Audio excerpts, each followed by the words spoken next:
For the discussion, Seetha Ratnakar is a freelance filmmaker who started her career in media with Doordarshan. After 37 creative years at DD, she started exploring other genres of independent filmmaking. She started work on the documentary about her mother 16 years ago, but could digitize the archival material only in 2021. Asamana Anasuya has been nominated at the San Diego Independent Cinema Awards and Jaipur International Film Festival 2024.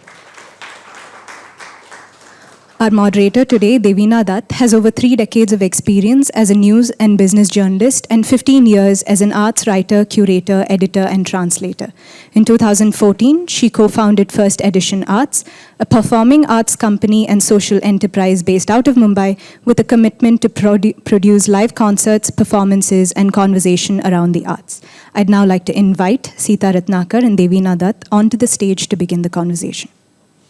That was a portrait. That was a consummate portrait of a musician, an extraordinarily creative and open-minded musician who could manage the pluralities of her own culture and the pluralities of other cultures effortlessly. She was endlessly curious, and she was able to traverse and transcend the narrow categories of forms of music that we like to box our music and our culture in. She, of course, folk music was the heart and soul of her life's work, but she did so much: classical, women's songs, auspicious songs, light music. To each of them, she brought her own extraordinary energy and vision. What strikes me is that she was so rooted in Andhra Pradesh, in the cultures of Andhra Pradesh, in the different regions, all the influences. And yet it never became, there was not a hint of parochialism. On the contrary, there was this great openness of spirit. It seems almost like a paradox, and it's very rare these days. How do you think she managed this, being so open and rooted in her own specific culture? What was it about the music and culture of Andhra Pradesh that she collected, gathered, responded to, and was inspired by? First, if you don't mind, I would really like to thank BIC for giving me this opportunity to share this documentary with all these wonderful friends who have come. And just one more minute to thank a few people who are connected with this. I have Yamuna here, who directed the Haivadana play for which my mother sang. So she's here today. It's a great pleasure. We have Mr. Venkat Rola, who's recorded some of her last, and his wife Padma.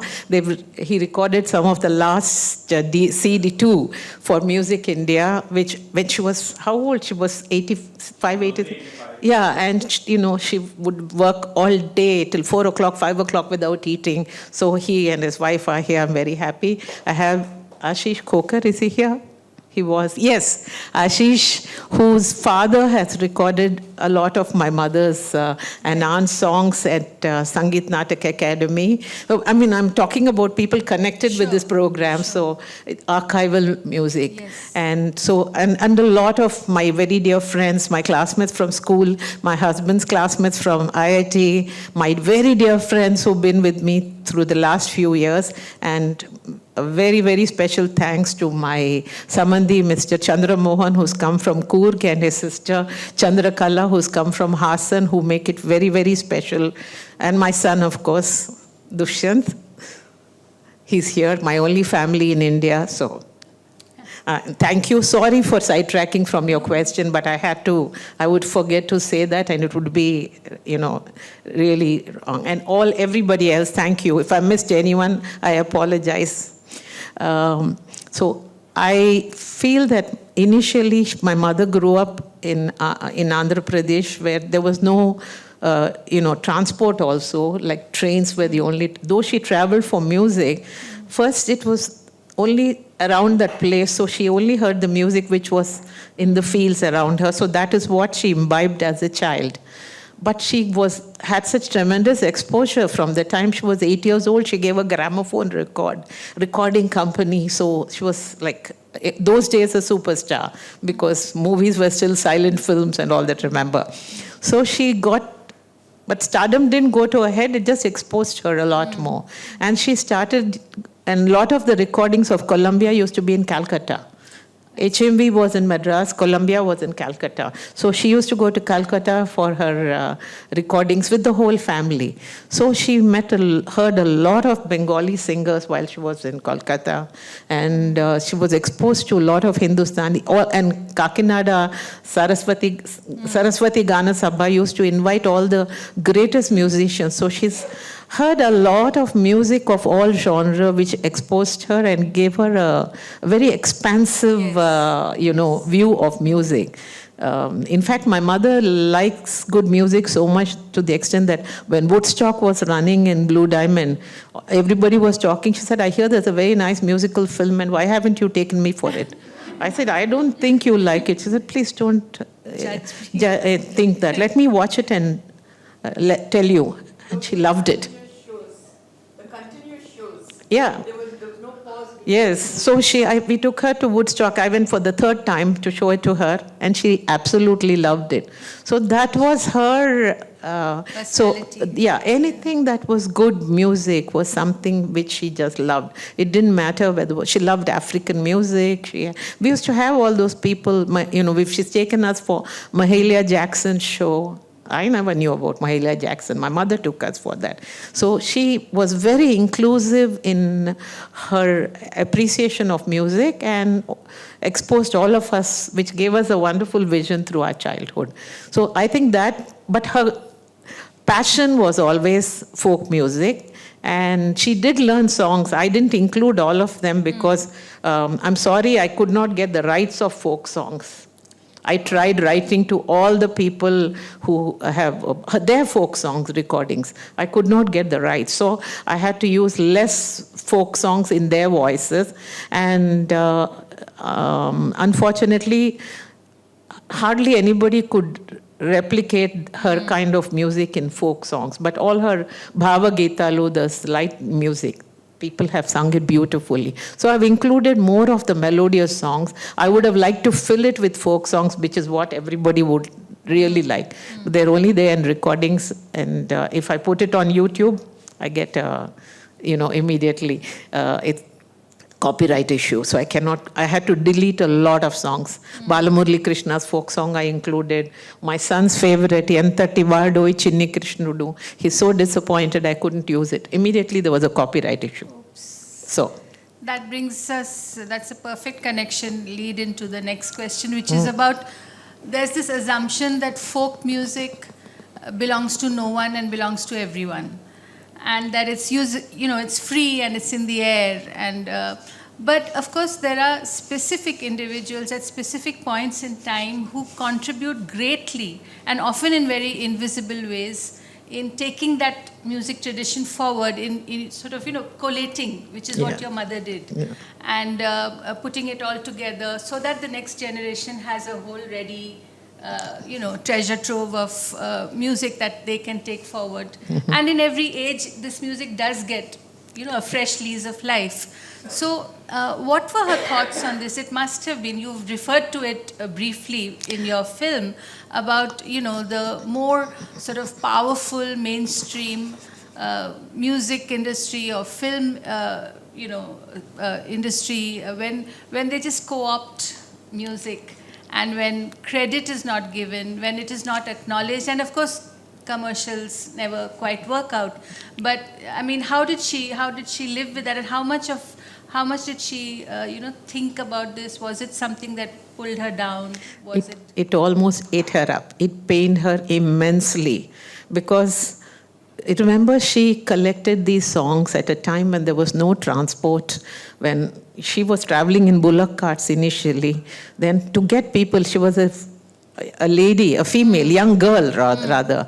She was not allowed to go alone. Nobody wanted to accompany her to these fields and meet these people. Nobody was interested to coerce people to come with her, to collect the songs and memorize the lyrics, because she couldn't, she was very young to write down all this. She had to go back, take help from someone to write it in proper Telugu.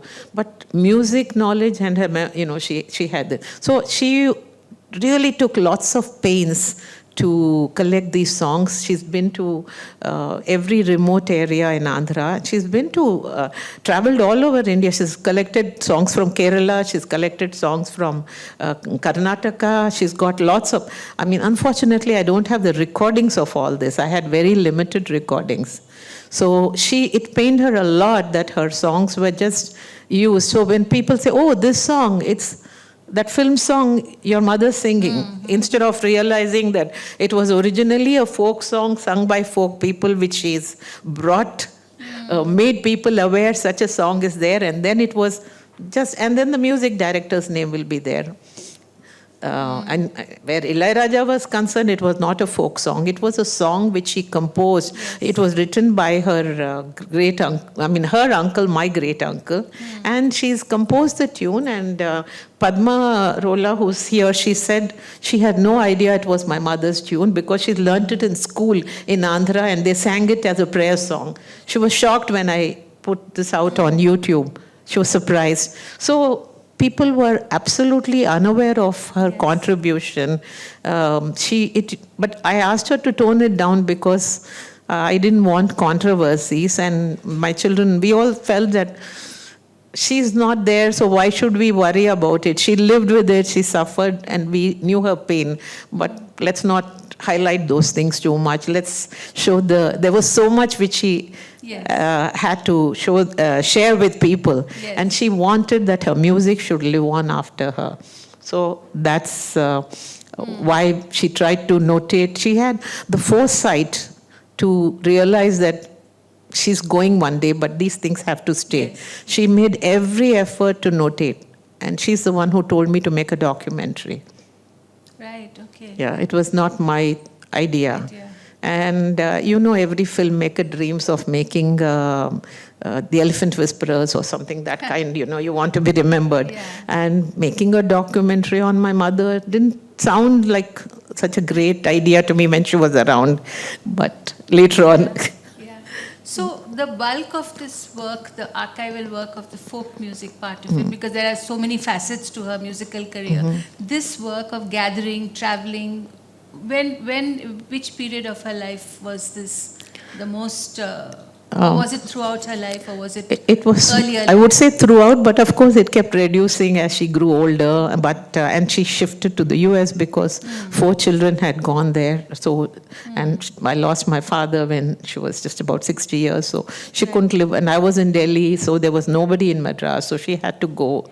But before her 60th year was when she really did most of the collecting songs, etc. But she would come to India every year and she would do recording. She started recording these songs with the fresh singers, and the final ones, I think, which she did were with S.P. Balasubramaniam, Malgadu Shubha. And so she tried teaching Mokkazona Totlo and made Shubha sing, but nobody was happy with that version, though Shubha is an amazing singer. But they could not get the nuances. My mother heard it originally from the folk singers. Remember, she didn't learn it from a music teacher. So she picked up those nuances and tried to retain the beauty, the essential beauty of the folk songs in the way she sang. Yes. There's a sense of enjoyment and the joy of the music that runs through her renditions, and the throw of her voice, the way it makes those folk melodies and songs come alive in this age. You also mentioned in the film that she struggled to be accepted as a film music director.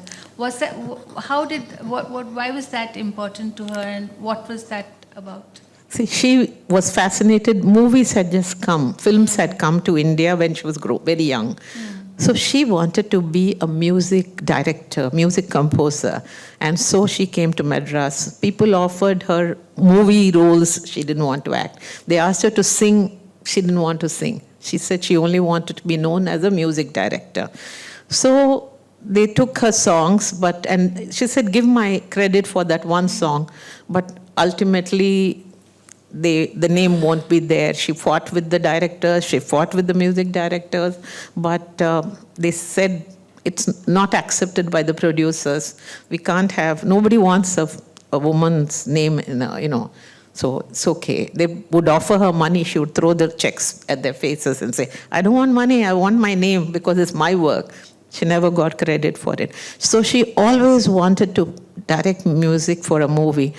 Finally, she got her opportunity for a Kannada film, not a Telugu film. In spite of growing up in Andhra and shifting to Tamil Nadu, she got it for a Kannada film in which Rajkumar starred. And Chandrakala helped me with the subtitles for that song because nobody could help me with this old Kannada lyrics, So she was happy that she got her name in that, and so that's why I showed the DVD to say that yes, her name is there for posterity, that she composed music for that film. That's the only film. She composed for another film called Bommalata, but that was not released. So she had just these two. Just films. These two, and lots of her songs. Almost every folk song that she has collected and ever record for HMV or for any other label, for Saregama, for Music Today, for all of them. Every song has been used in films. Every one. And how many songs would you say these would be? Must be easily 200 to 300 songs must have been taken of her collection. Yeah. Yeah, in movies. Right. So clearly she suffered from the fact that women at that time faced trouble being accepted, and of course because of her choice of field of work was she fought, but there was nobody gave credence to her fights. She tried voicing her thoughts. But even we, the children, would say, Ma, keep quiet, don't fight. Don't fight with the director, don't fight. We would be embarrassed. We didn't realize what injustice we were doing to her, but we didn't encourage it, Like my children don't like me talking about this thing. I think the same way we said, don't fight. She was fighting with K. Vishwanath because most of his films have all their folk songs. Very beautiful use, no doubt, but he's taken every folk song. And openly on stage, she's asked, how could you take? And he said, folk songs don't belong to you. Exactly. She said, but you could have collected by, some credit. You don't have to say composed by me. It's not my tune. But you would never have heard it if I didn't bring it to you. She didn't get that opportunity. Right. And talking about the archives that she's left behind, all of her life's work, what is the status of these? Where are they? Are you planning to get it all together under, what are you planning to do with all that she's left behind? I have it all with me. I'm a little clueless. I have friends like Ashish, who's doing so much of wonderful archiving work for dance. So yes. I'm hoping that, but remember this is mostly in Telugu and I don't get much, there are people who admire her tremendously in Andhra. I've had 2 screenings to full houses and people have cried and wept and loved it. But the powers that be aren't really interested in these things there, and music and dance has very little. It's actually that's why she stayed in Madras, because there was a lot more support for art and culture. She loved the ambience of Chennai. And every December, she would be there for the music season, for the dance. She was there at every dance performance, every music performance. She was a rasika in the true sense of the word. She loved everything beautiful. So it's not just music, dance, flowers, clothes, dressing up, anything beautiful. She loved life, lived life to the fullest, loved life and lived life to the fullest. Yes, that comes through, absolutely. Would people in the audience like to ask some questions? Yeah. What was the copyright issue? Where did you get the folk music? Her songs? Her recordings are not available much. They are there. Yeah. But other people have put it on YouTube way before. It's my mother's voice, my aunt's voice. Yeah. Yeah, then People have put it up on YouTube. So when I've written to all of them, and especially I wrote to Saregama because a lot of our recordings were done in HMV. All HMVs went to Saregama. I wrote to them, and they have sold the rights to somebody else. I have written and written and written for almost a year. Nobody responded to me. So I deleted all the songs afterwards. the song itself doesn't have a, you don't know who composed it, isn't it? But still, I cannot even put it on YouTube. No, is it? If the minute there's a copyright issue already there, my film cannot be shown. So it's not worth the, so. If there are multiple versions, which means that there are different singers singing the same song and putting it out on YouTube, somebody will... No, I'm talking about her own voice, her songs, the oldest songs, because most of her recordings were done by HMV. Columbia's all gramophone records. I don't, Mr. V.A.K. Rangarao has all the gramophone recordings. He has a recording of Jai Jai Jai Priya Bharat, the original one. He's the one who told me that, yes, you can go to court against it. But my amma said, no, don't fight with musicians. But So she that's didn't want. very So we sad. can't get, it's not copyright or money. And you were going to ask me about her teaching. She has taught, she's never ever taken a pie for teaching her songs. She was so happy if somebody wanted to learn. So she just taught all these people with so much love, everybody who sang. It's never taught professionally, like, if somebody said they want to learn her song, she would say, come and teach them. As long as they need it, she would teach them songs. Right, right. I'd like to just share a memory. Sure. I was fortunate. Just please keep the mic. Oh, sorry. I was fortunate enough to be in the studio when her folk songs were getting recorded, and some of the wedding songs too. She would listen to every nuance. And I still remember the number of times she stopped the Priya sisters and said, "Ala kadamma, ila padali." And a couple of times they said, "But Amma, we sang it like that." She says, "No, that was not the way." I was fascinated. And even Shubha, when I looked at her now, I remember, Shubha's voice is so rustic. Yes. In the way she sings. And even her, she stopped. She actually went into the recording room and she said, "This is it." She said, "Yeah, now I get it." And she said the nuances were taught by her. Yeah. The Bungag song, I know how much she struggled to make her sing that song. Yes. And Mokkajona Totlo. Mokkajona Totlo, that was the one. And for all my children's weddings, all three of them, so privileged, I had her wedding songs playing in the background. I couldn't visualize their wedding without these songs playing. Thank you. DJ Dhananjay. Thank you, Auntie. And now this gives me a little bit of a sense of how all of your family is so musically talented, because I've known all of you, but not your mother. So great to see this. But my question is a little bit about, I heard the lyrics of some of the songs, they're erotic, correct? And she was singing them when she was a 10-year-old, 12-year-old, 15-year-old. And today maybe we're all much more prudish than that. And then people understood this Telugu really well. So I just want to understand, what was the milieu in your own family that people were okay with those kind of songs being sung, or how did people react to those things? She learned classical music. She had to learn Kshetrajna Padams. She had to learn Ashtapadis. They were all very erotic. So I remember, actually I have a recording, the continuation of that quote. After she sang, one lady got up in the audience and asked my grandmother, "How could you allow your young daughter to sing such a asabhyam is the word, lyrics?"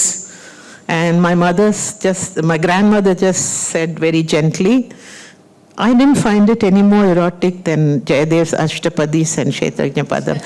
These are sung in concerts by all the musicians. My daughter can very well sing this song." That's a kind of very traditional upbringing, but very broad-minded vision. Thank you, first of all, for a beautiful canvas. We didn't know how time passed and wish more could have come, but thank you for bringing this together, really. It takes me to our childhood. We grew up in a village called Delhi. It continues to be a village, just a sheen of patina of being a capital. And this was your mom visiting us in 1970s. I had never seen a more stylish woman in my life. I now realize she was a folk singer too, because I always thought she was some Apsara who had descended from South India, because North India is all dusty land. She stayed with us or around there because there are no hotels in Delhi in early 70s. It had not happened. And every day I'd accompany her to meet all her fan clubs, which included the irrigation minister, because half the ministers in Indira Gandhi's cabinet were from Andhra. Either this Rao or that Reddy or whichever one. So we visited all of them and they were all in awe of her. And she was this diminutive but very stylish, and she had presence.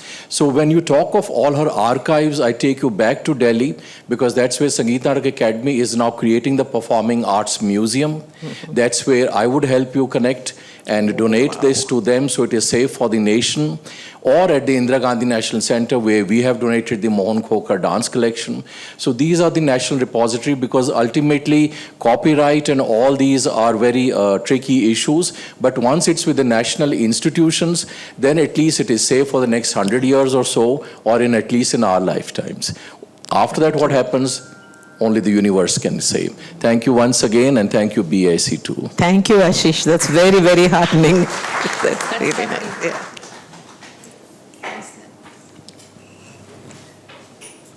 So, ma'am, I would really like to thank you for compiling this for your mom. I think it really shows. I couldn't hear your name. I'm Lakshmi. Okay, I'll also tell the story as to why I am here.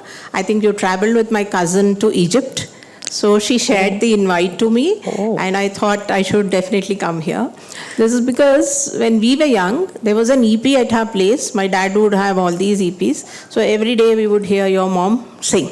Wow. So I really, thought that I should cherish this memory and come and visit. And I think she was extraordinary. I really didn't realize that there was so much background to, her life and her career. We kind of respect them for the songs, but then don't understand what they went through. And I'm so glad that there's a facility to actually archive all this.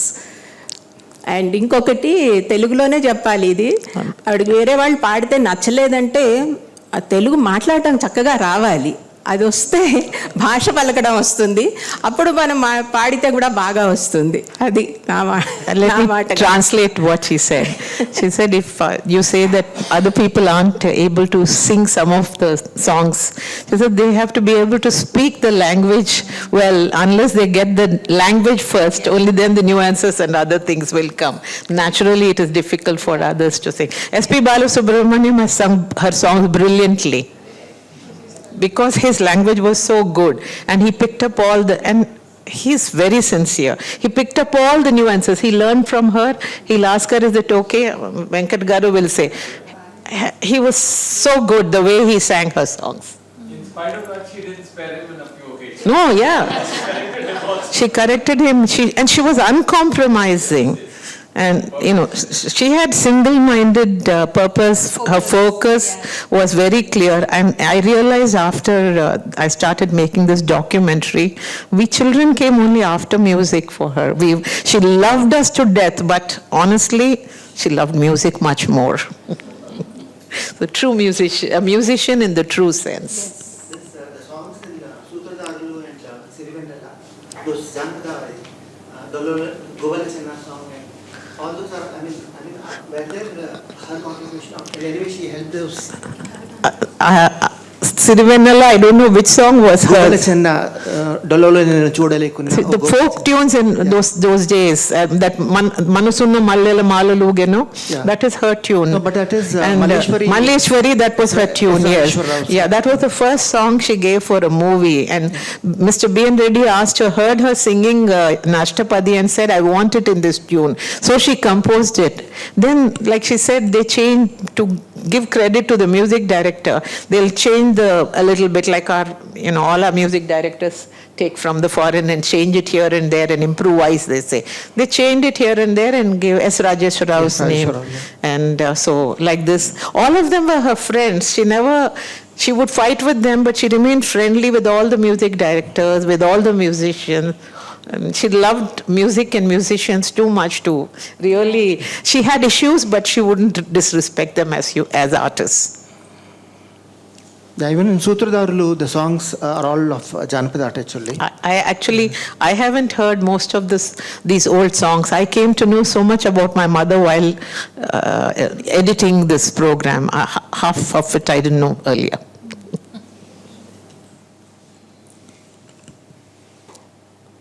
Any more questions? Yes. So thank you everyone for coming. Thank you so much. That was wonderful. Thank you, Devina. It's such a pleasure. Thank you, Ben. Thank you, BIC. Thank you so much, BIC, for this wonderful opportunity. I can't tell you how many people I've connected with today who I've been wanting, like Padma has been asking me, when are you going to show it in Bangalore? From the time I said I'm doing, all these friends, Vageshwari, Yamuna, all of them have been asking me for days. And thank you for giving this wonderful opportunity to have all my family and friends here. Thank you. Thank you. Thank you, Devina. Thank you, Seetha, for bringing this wonderful session to BIC today. Thank you to the audience for spending your weekend with us. If you'd like to join the BIC WhatsApp community for a heads up on future events, there's a QR code that you can scan and join outside. Thank you and have a good night. Thank you.